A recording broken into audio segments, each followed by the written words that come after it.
bueno verte. Te abrazo a la distancia. ¿Cómo estás? ¿Cómo estás, estimado Jonathan? Bien, bien, con un poquito de ruido aquí por donde nos encontramos ahorita, pero esperamos escucharnos bien para estar con la audiencia y mucho gusto de estar ya por aquí en Resentido. Sí, se escucha bastante ruido, pero si elevas un poco más tú la voz, creo que posiblemente logremos escucharte porque traes un tema interesante, como siempre. Platícanos, ¿qué tema traes en esta tarde, querido Alejandro? Sí, estimado Jonathan, pues mira, en primer lugar, pues se ha sabido ya de la visita el día de hoy que tiene el expresidente Ernesto Zedillo. Es sabido que el expresidente Ernesto Zedillo se ha mantenido fuera de la escena pública. Perdón, un segundito. Sí, tenemos ahí, quítame ahorita la imagen, tenemos ahorita pues esta cuestión de, es que Alejandro además es una persona de territorio, entonces no está en oficina, está siempre en territorio, entonces bueno, pues estamos teniendo esta dificultad de que se encuentre en un lugar público y pues bueno, ahí la gente no se calla, ¿verdad? La gente está hablando normalmente, entonces pues no se puede. Veamos si logramos tener la comunicación. Ok, bueno, vamos a intentar que podamos hacer el enlace y que se mueva a otro lugar en donde no se escuche tanto ruido. Bueno, el tema que trae Alejandro es un tema importante porque tiene que ver con Ernesto Zedillo. Imagínense ustedes, estamos hablando de este régimen salinista neoliberal y pues Ernesto Zedillo es actor fundamental, protagonista del régimen salinista neoliberal, por supuesto que sí. Y bueno, pues nos está hablando sobre esta convención. Ahorita nos diga él qué es a lo que viene a nuestro país. A ver si ya está con nosotros. Bien, ya lo tenemos ahí. Creo que ya te vamos a escuchar mejor, mi querido Alejandro. Nos estabas hablando de que el expresidente Ernesto Zedillo va a venir a México y bueno, adelante. Muchas gracias, estimado Jonathan. Una disculpa con la audiencia, ya estamos por acá, que como bien dices, andamos en territorio, ya andamos haciendo cosas interesantes, seguramente más adelante lo compartiremos con la audiencia, pero pues en esta ocasión el tema que nos trae es justamente la cita de Ernesto Zedillo. Ya es sabido, como ya comentaba, la ausencia de la vida pública este y otros expresidentes, no así por supuesto Vicente Fox, Felipe Calderón, que desde que terminaron su mandato han mantenido un activismo político en contra de la Cuarta Transformación desde 2018, pero presidentes como Ernesto Zedillo, como Carlos Salinas de Gortari, incluso como Enrique Peña Nieto, el antecesor del presidente López Obrador, se habían mantenido en las sombras, precisamente por los crímenes que implican su sexenio, que implicaron su administración, incluso algunos crímenes de lesa humanidad, crímenes en contra de la población, en contra de los pueblos, crímenes en contra de la patria por su traición al encargo que les dio el pueblo de México, algunos de forma ilegítima, que ostentaron durante su sexenio. Y en el caso del expresidente Ernesto Zedillo, pues el día de hoy se presumió la asistencia a un evento privado del grupo financiero Actifner, esta presentación que incluso se presumía al lado del expresidente español José María Aznar en Polanco, en la Ciudad de México. Curiosamente, después de que se difundió este hecho, la visita del expresidente Ernesto Zedillo, la página del grupo financiero Actifner borró de su publicación original la participación de Ernesto Zedillo y de José María Aznar en esta edición de su conmemoración anual por la fundación del grupo financiero, y lo retiraron incluso de toda publicidad. Anunciaron que ya estaban llenos los lugares y ya incluso algunos medios corporativos habían estado especulando una supuesta censura por los comentarios que el presidente Andrés Manuel López Obrador emitió desde el día de ayer. Y bueno, cuando se supo de esta visita del expresidente Ernesto Zedillo, creo que aquí lo más relevante,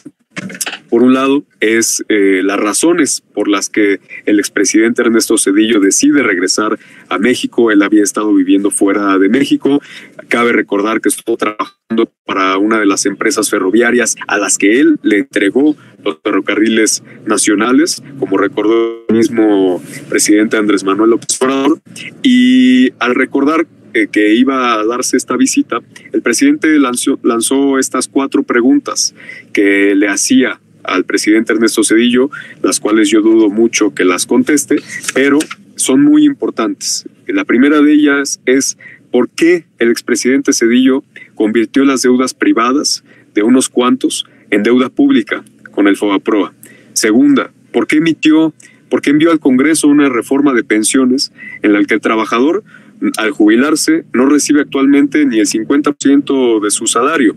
Tercer lugar, el aumento al salario mínimo. ¿Por qué no se dio un aumento al salario mínimo durante su periodo? Por el contrario, hubo una pérdida enorme del poder adquisitivo para las y los trabajadores. Y bueno, en cuarto lugar, pues ¿por qué se dio la desaparición de los trenes de pasajeros? Y una que terminó su mandato, ¿por qué se fue a trabajar a una de esas empresas, como ya decíamos, a las que fueron entregadas los trenes de pasajeros? Nada más para recordar el tema de las pensiones. En la ley de 1973 teníamos un régimen que establecía un mínimo de 500 semanas cotizadas para los trabajadores, un promedio salario de los últimos 5 años de cotización y la edad del trabajador para poder establecer la pensión, la cantidad que recibirían los trabajadores, y si completaban a partir de los 65 años, si su jubilación se daba a partir de esta edad, estaba establecido que debían recibir el 100% de su salario. Bueno, pues con el régimen de 1997 que dejó el presidente Ernesto Zedillo, se aumentó a un mínimo de 800 semanas cotizadas, se aumenta cada año, esto es muy importante decirlo, cada año se aumentan 25 semanas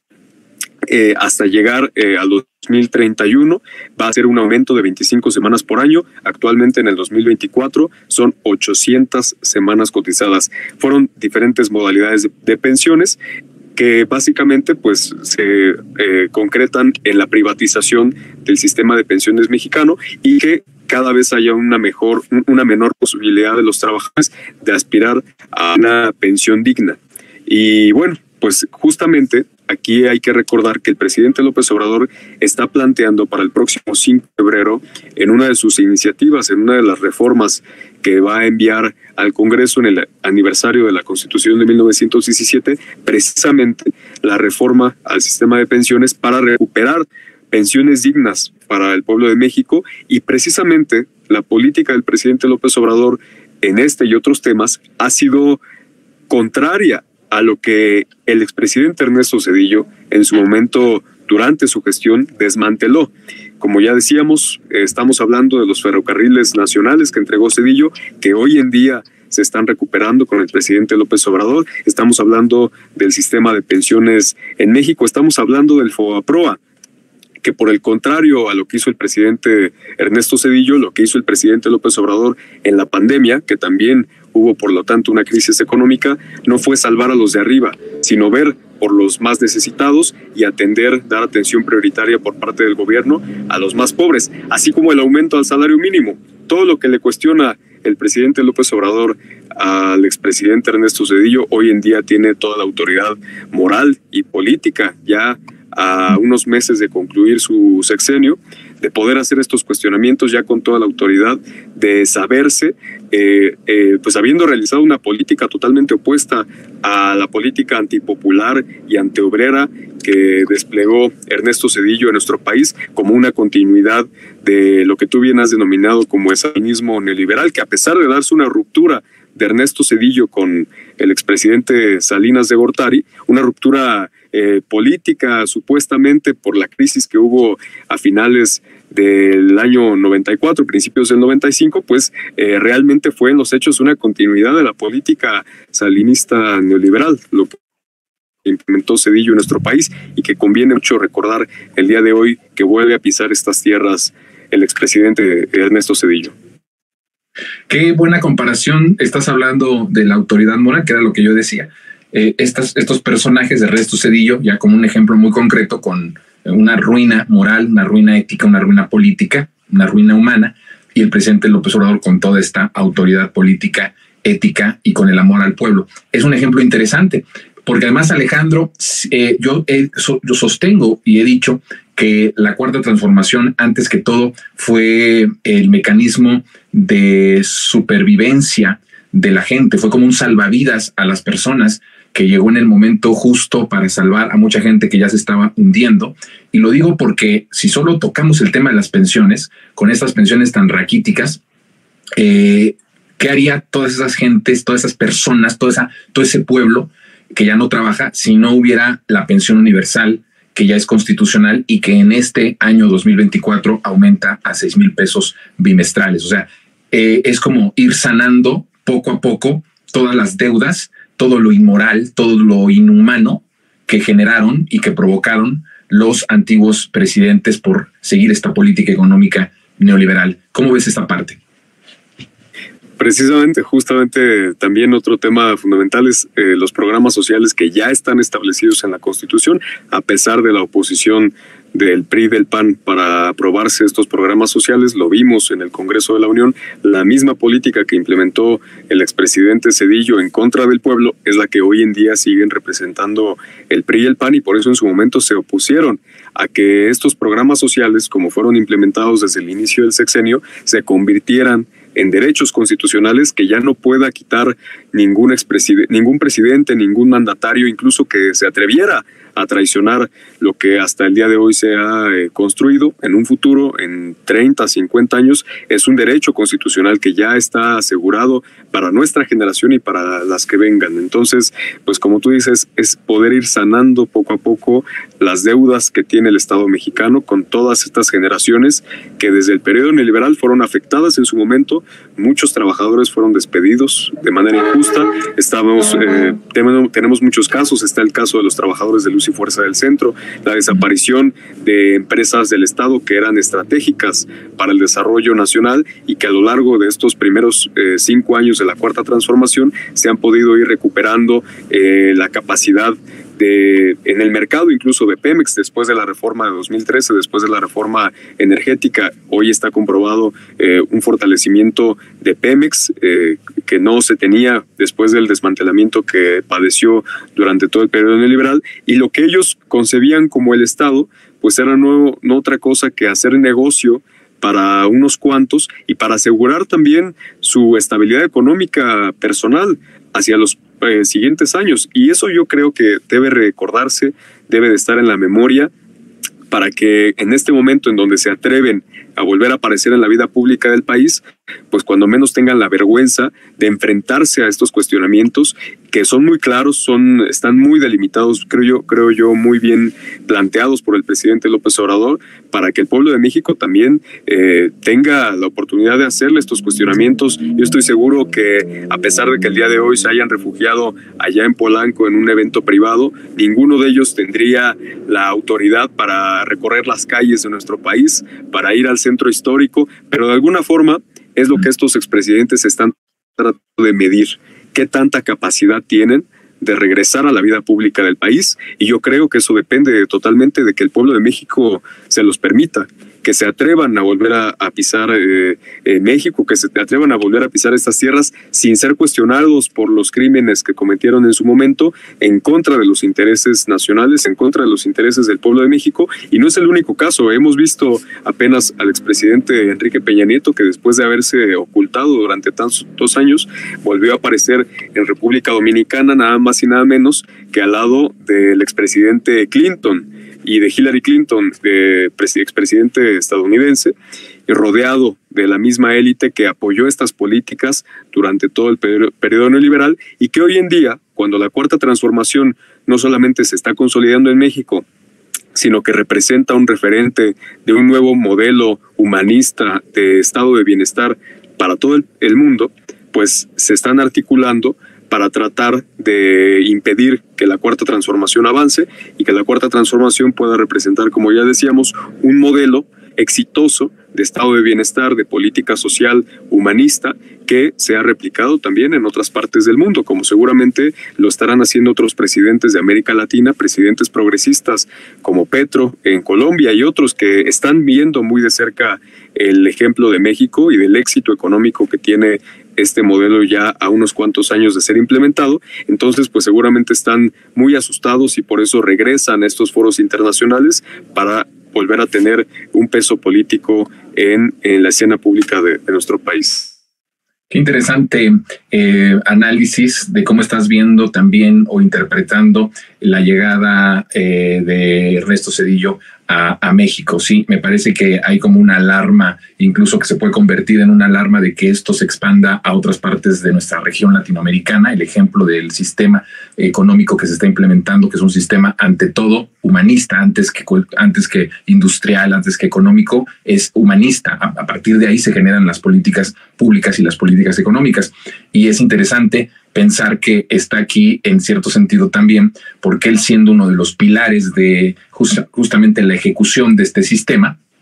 y de profundizar ese sistema, como tú bien lo dijiste, pues está aquí viendo cómo se desmorona lo que él construyó durante su sexenio. Así que es importante, es interesante. Y la memoria histórica, Alejandro, nada más para terminar, importantísima la memoria histórica, que no perdamos de vista, como tú decías, quiénes son estos personajes, qué daño le hicieron al país, y que al menos en la memoria popular esté el rechazo abierto en contra de estos personajes que nos hundieron en la desgracia más grande que ha vivido el país y que ahora estamos recuperando entre todos con este gobierno de la Cuarta Transformación. Es fundamental la memoria, y principalmente para nuestra generación, para la generación de los más jóvenes, quienes no estaban en esos momentos en donde estos neoliberales atentaron contra el interés del pueblo de México, y que pues por eso muchos de los adultos mayores que hoy en día están en nuestro país apoyan con una mayoría abrumadora a la Cuarta Transformación, pero falta mucho, yo creo todavía, que la generación que es heredera también desafortunadamente de estas políticas neoliberales como es la nuestra, que la generación que ya nació después del 97, después de haber tenido esta reforma al sistema de pensiones, ya nacimos con estas condiciones de precariedad, con el derecho a la salud negado, con el derecho a la educación negado, con el derecho a la cultura, al trabajo digno, totalmente negados y fuera de nuestras posibilidades. Por eso yo creo que conviene mucho hacer memoria de todo esto que sucedió antes de que esta generación, la generación que va a votar por primera vez el próximo domingo 4 de junio, que creo que esto es fundamental. ¿Cuántos jóvenes por primera vez van a salir a votar en este próximo domingo 4 de junio que de alguna forma ya nacimos durante el periodo neoliberal, ya sea con Fox, con Calderón, todavía con Zedillo, y que es necesario, súper importante hacer este ejercicio de memoria histórica para apoyar decididamente lo que conviene más a nuestros intereses, que es la continuidad de la Cuarta Transformación. Sí, es importante eso, porque tu generación es también eres hijo de la crisis, Alejandro. Mi generación es y también es soy hijo de la crisis. Es decir, todavía no, apenas se va a empezar a crecer una generación que ya no nació en el autoritarismo, que ya no nació en el México del saqueo, en el México de la crisis perpetua, ¿no? Que era una crisis que no se acababa, que seguía y seguía y seguía y hasta se profundizaba. Entonces, todas estas generaciones que sí nacimos en las crisis económicas, en todos las herencias malditas del neoliberalismo, tenemos que tener esa memoria. Y los que van a nacer o ya nacieron y están naciendo en un momento de transformación del país, también será importante que en un futuro puedan entender quiénes son estos personajes, aunque muchos de ellos a lo mejor ya no estén con vida, pero que sí se siga sabiendo quiénes son, sus nombres, sus apellidos y cada una de las atrocidades que hicieron. Porque no solamente en el caso de Zedillo fue una cuestión económica con la que se caracterizó su gobierno, sino también por el lado de crímenes de lesa humanidad, crímenes terribles en contra de población de indígenas, de campesinos, y creo que es importante que esta memoria siga viva. Pues te agradezco mucho, mi querido Alejandro, te mando un fuerte abrazo donde quiera que estés y nos estamos viendo la próxima semana. Muchas gracias, estimado Jonathan, un fuerte abrazo de regreso y a toda la audiencia.